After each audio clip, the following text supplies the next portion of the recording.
on your side. This is WHAS 11 News. Right now at 4:30, the morning commute for Indiana drivers shifting to the Lincoln this morning as the Kennedy Bridge closes for the next 6 months. We're helping you get around those detours. And he was nearly beaten to death in Louisville on New Year's Day, spending weeks in the hospital in critical condition. Today, we're hearing from the man's girlfriend who was with him the night of the attack. And we're taking a ride with LMPD's newest mobile unit, how the group is combating crime across the city. Many of you waking up this morning to severe cold. Right now, a live look outside as we mentioned that Kennedy Bridge getting ready to close in just minutes. More on that, including some of the alternative routes right here at 4:30. Good morning, Kentuckiana. I'm Brooke Hash, sitting alongside Chief Meteorologist Ben Pine.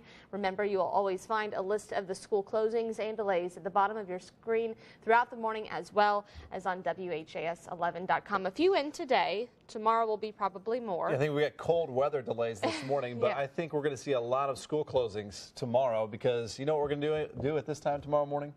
Tracking some snow on the roads. It's going to be a busy Wednesday here for us. We're going to track that snow hour by hour here in just a moment. Winter weather advisory posted for all of the area from overnight tonight to tomorrow afternoon and evening. Right now, 13 degrees at the airport at Bowman Field. Kentucky One Health camera looking over the Kennedy Bridge. Morgan to Morgan HD camera network. Wind at 10 puts our wind chill at 0. A little better than the -8 wind chill we had yesterday morning. You see the temperatures in the single digits and the teens. 6 in Paoli, 7 in Seymour, Indiana, down to 9 in E-Town, 8 in Litchfield, and lower teens elsewhere. And you can see the wind chills at times are going to be sub-zero. It'll feel like the upper teens, low 20s this afternoon. Thankfully, very light winds later today. We do have dry conditions currently on Max HD radar. Not expecting that snow until after midnight. Winter weather advisory covering up all of our counties. We do have Litchfield and Grayson County under a winter storm watch, though. Some of these areas down to the southwest could see some higher snowfall totals by tomorrow morning and into the early afternoon. Currently, we have some passing clouds, but it is going to be partly to mostly sunny for today. Let's zip through the nice weather, although cold weather for your Tuesday with temperatures reaching the low to mid-20s for this afternoon. It gets cloudier later this evening. This is at 10:30. Then watch that snow right after midnight beginning to cruise on in. A little bit earlier now at the latest data, and you can see by 2 a.m. that snow moving into Metro Louisville. I think we could already see about an inch of snow on the ground in many areas by around 6 to 7 o'clock. So we're talking snow-covered roads for your Wednesday morning commute. That snow continues through the morning, tapering off in the early to mid-afternoon Wednesday. We're still looking at about 2 to 4 inches for most of the area by tomorrow afternoon. Your forecast here, 10 degrees out the door, 13 at 10 a.m., 16 at noon. It's very cold out there. Bundle up in those warm layers, 22 at 2, and at 4 p.m., 25 degrees. We're going to look at the latest data and going to up the snowfall totals for some areas for your Wednesday, but also looking at more accumulations possible on Friday before the weekend, tracking those storms with Futurecast coming up. Brooke? And don't forget, you can keep up with that forecast by visiting WHAS11.com or by downloading that free mobile app. And when that snow starts to fall, we'd like to see your photos. Send them to us at yourphotos@WHAS11.com. Well, in just about half an hour, the Kennedy Bridge will close, allowing for repairs, and that construction on the bridge will last some 6 months. This means connecting to 64 East and 71 North will be impossible for southbound drivers on the Lincoln. Our Heather Fontaine has a look at some of those alternate routes that you can take during this big change. One interstate ramp will soon be the source of several detours for Louisville drivers. The Kennedy Bridge is closing Tuesday morning, and so will the ramp from 65 South to 64 East and 71 North. If you choose to stay on the interstate, it will cost you a bit of time and mileage. For drivers who go ahead and cross the Lincoln on 65, that sign detour is going to take them to 264 to the Watterson, and they'll use the Watterson to access 64 and 71. Or if you catch it early enough, you can take 265 in southern Indiana around to 64 and use the Sherman Mitten to cross the river.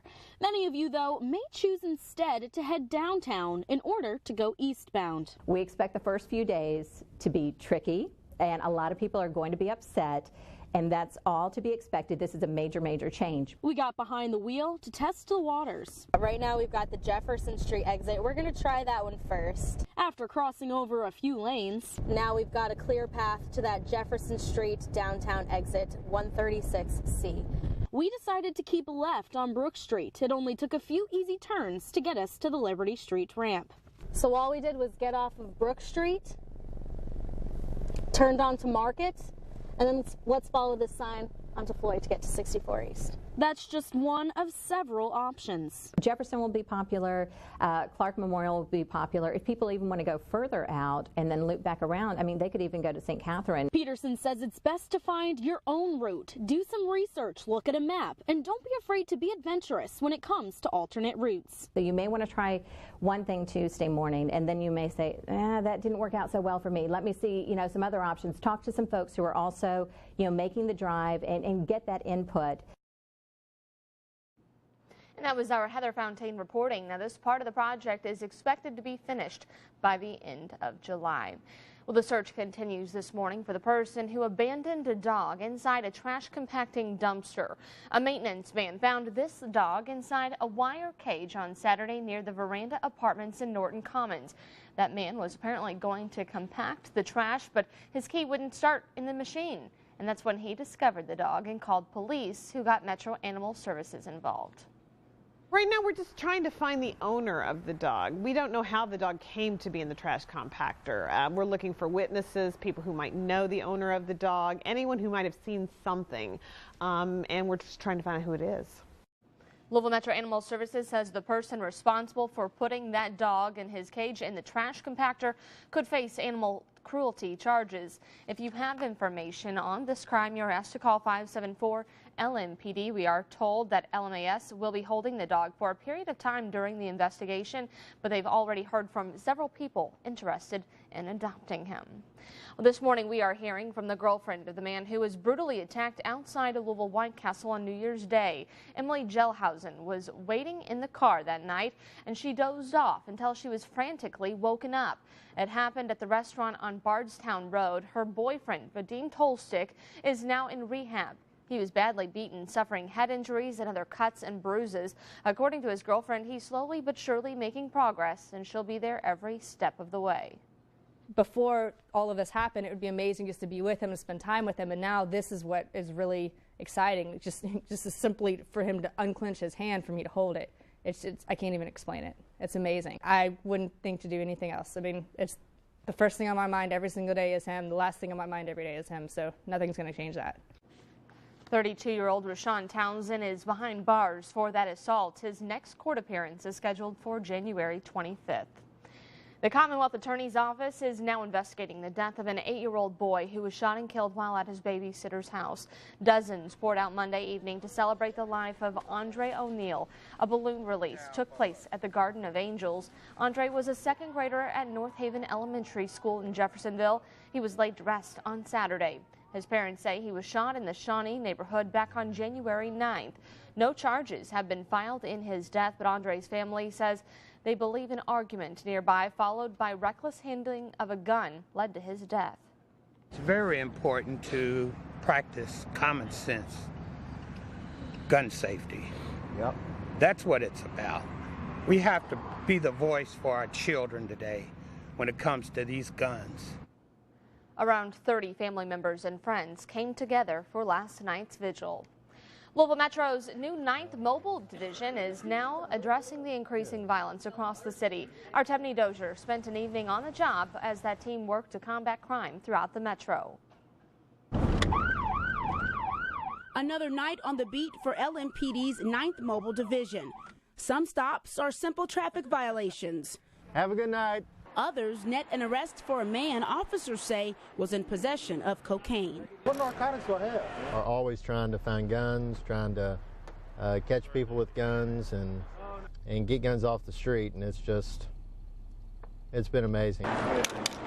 Sergeant Chris McMichael with LMPD's 9th Mobile Division says these men and women are a division unlike the other 8. When the murders are happening, unfortunately, when they're happening in the West End and Shawnee and stuff like that, then that's where we have to be. Crime dictates where they go. This map highlights the 4th Division, which is Old Louisville, California, and Park Hill, just to name a few. Every night is an adventure. Roll the windows down! From traffic stops to actual arrests, the 9th Mobile Division is very visible. They don't want to see the city have more homicides than it already does, see their loved ones get killed. So, I mean, they are coming out and trying to help us. And as much as they want the criminals to know they will get caught, they want the law-abiding Louisvillians to continue to come forward. We are here to protect them, and if you have information, help us to help you out. We want to clean up your block as much as you want it cleaned up. Trust me. Henry, Frank, David. The 9th Mobile Division. Another day. Another added tool to fight crime, with 2015 being a record homicide year. Good work, guys. These extra boots on the ground are making sure all of Jefferson County remains safe. Tabney Dozier, WHAS 11 News. And if you'd like, you can head to our website, WHAS11.com, to find out the number of guns that LMPD confiscated last year. And coming up today on WHAS 11 News at 4, our Tabney Dozier continues that discussion with a look at the day-to-day operations before the officers hit the streets. A smaller crowd for this year's MLK Day parade along Broadway. Severe cold keeping many inside. The ride took off Monday from 28th and Broadway and ended at the King Solomon Baptist Church, where dozens attended a worship service, including Commonwealth's attorney Tom Wine. Wine and Judge Olu Stevens have recently been in a dispute about comments Stevens made about diversity among juries. Wine was supposed to be a grand marshal in the motorcade, but stepped down over the weekend due to some threats and protests. Reverend Charles Elliott said he's working to bridge the divide in the community. We are mostly here working together to try to bring about unity among people, both white and black. The Hewlett Temple AME Zion was originally supposed to host that rally, but had dropped out when Tom Wine was listed as a grand marshal. 4:42 right now on this very cold Tuesday. Good morning, Kentuckiana. When was the last time you filled up your tank for under $1 a gallon? That's becoming more of a reality across the country as prices continue to take a tumble at the pump. When we come back, how much less you could be spending by the end of the week. If you've been